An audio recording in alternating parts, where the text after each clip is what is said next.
clavicle, posterior clavicle, AI humerus. You may have an internally, externally rotated scapula, superior distal clavicle, posterior ulna, posterior lateral radius. That's about the end.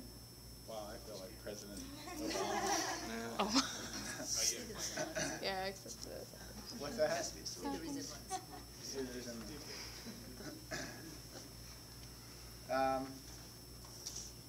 So that's about your only moves. Now, know your contact points, right?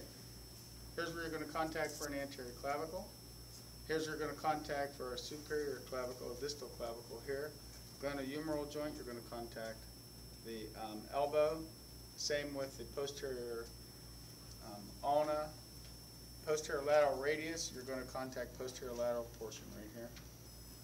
And for the scapula, to adjust medially rotated, you're going to contact here. Laterally rotated, you're going to contact here. So just make sure you can point all those points out to us. And then we'll have somebody that will be able to go through the mechanism with. Who's our model today? Do we have one? We can go through these real quickly. Here, Kevin. Is it Kevin? That's the front. You actually good. You know what I'm saying? Sorry. What? Oh yeah, you're in it.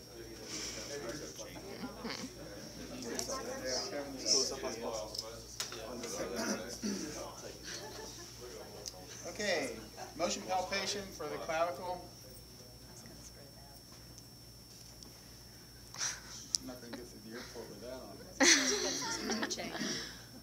Motion palpation for the proximal clavicle. Have the patient shrug their shoulders, protract and retract them, and you're going to be palpating right in here, seeing if there's any type of problems taking place at the sternoclavicular joint. You also feel for other things like swelling and tenderness, etc. Case history is all important. But if it's gone anterior, what you're going to do is you're just going to reach through. You don't want to compress the patient's chain into their body. And if they have a dainty chain on, you don't want to break it. So you're always better off to get those things off. You're going to come through. You're going to contact on skin. So wear something you can get on skin with. If it was a female, you can have them cup their breasts. In fact, you have to have them cup their breasts. Come in just like this and thrust through, just like this. Okay? If it's superior, you need to torque, just add some torque. Just like this. If it's gone posterior, I just want you to come in here, palpate just around the clavicle, sternoclavicular joint, just so you can feel it move. You're going to bring the shoulder up like this. Elbow at 90, shoulder abducted to 90. You're just going to extend. And you should do this with the patient supported on a chair, so that when they're turning, they're not turning their body, so that the force can take place here and help restore that back to its normal position. Also out here, I don't know if you can wear something that will enable your doctor to get here, but at the AC joint, generally what you're going to do is just motion palpate that, just hold the arm against the body, the humerus, and just push it down. You should feel that springy end feel. Always do the good side first.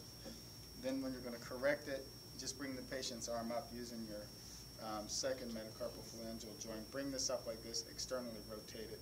I showed you this here. Some people do this, and then they just thrust down this way. But for the class, what we're going to do is just going to go like this, and just feel it more as a traction move, okay? For an AI shoulder, generally what you do is you just bring the patient's arm up. You can move it around like this, sort of get the joint ready for an adjustment. Some people just bring it up like this and like this. But anyway, you get there, I want you to get here with the arm supinated, okay? And I want you up under the elbow with your outside arm here, like this. And then you're going to bring this in just like this. Make the adjustment. So do you not do the cross the A, dot the I or anything? You don't have to do that. Motion palpate this, go like this. But if you want to, for the, to see, generally it goes anterior and inferior. And one way to see which one is the inferiority of it, you bring the patient's arm up over their head. The side that's not coming up, that's an indicator of the amount of inferior movement that has, okay? So that's just to get your line of track. It's to help you to understand the misalignment. And how much anterior movement, you compare the way the person has brought the arm up behind the back. The one that does not come up as high behind the back is a sign that it's more anterior. Okay? Yes, Should that be you can active? do that. You don't have to do that on the Patient test. or passive? That is active on the part of the patient. Doctor doesn't do that. For the test, I just want you to basically motion palpate it. Hold on to the elbow, stabilize the scapula, and just see if you can feel any type of motion or restrictions in the joint. If it's gone anterior and inferior, you should notice some restriction coming posterior and superior, this way, doing a bilateral comparison. I find that's very helpful to me. This motion, doing this with your patient, I also find to be helpful. Okay. Is that off the shoulder? Anything else? Oh, the scapula. If you're going to motion palpate the scapula, get behind the patient. Here's the patient. And I want you to just bring your thenars in against the inferior medial edge of the scapula like this, and have the patient fully abduct their arms.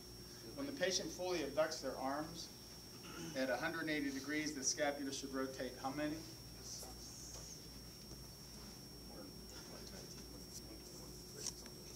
12?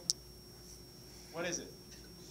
It's 2 to 1, so if we're up at 180 degrees, it would be what? It would be 60. You guys didn't do any math at all. You have 160, and then you have 120. So it's like you have 2 oranges and 1 orange. Okay, you ready? So have the patient abduct their arms up over their head, and you want to feel the motion. And this one is this is definitely active as you're feeling it, and you can feel the rotation. His on the left doesn't move at all. Okay, and then we went through and showed you some things about soft tissue and all that with that. So if we're going to adjust that, we're going to have the patient lay on their side.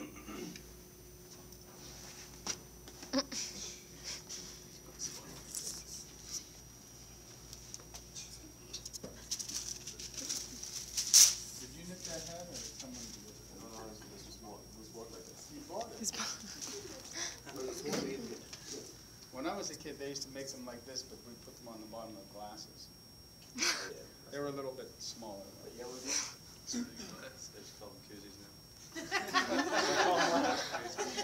Koozies. The hat is called a koozie? You're saying what you put on coats. Now you. Oh, you put them in koozies. Don't know anything about that. No.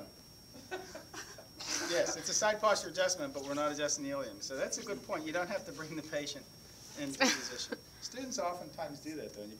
As soon as you lay them down side posture, they go like this. Okay, so we're going to bring the patient forward. Just let this relax.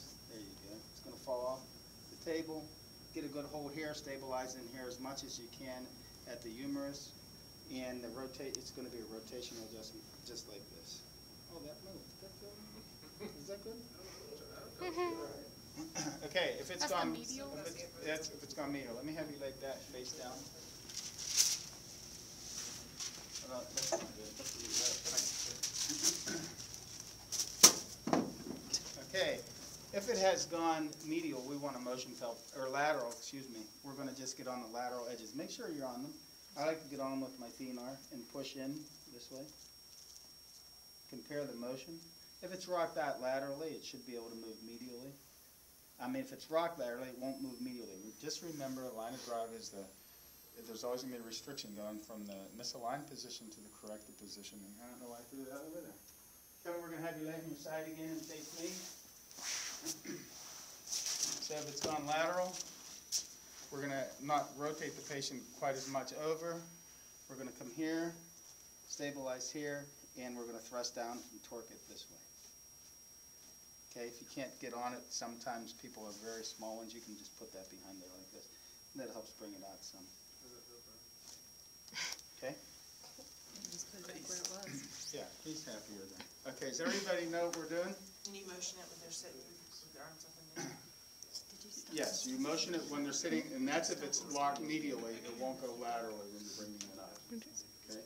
If it's medial, excuse me, if it's lateral, you just motion that with them prone.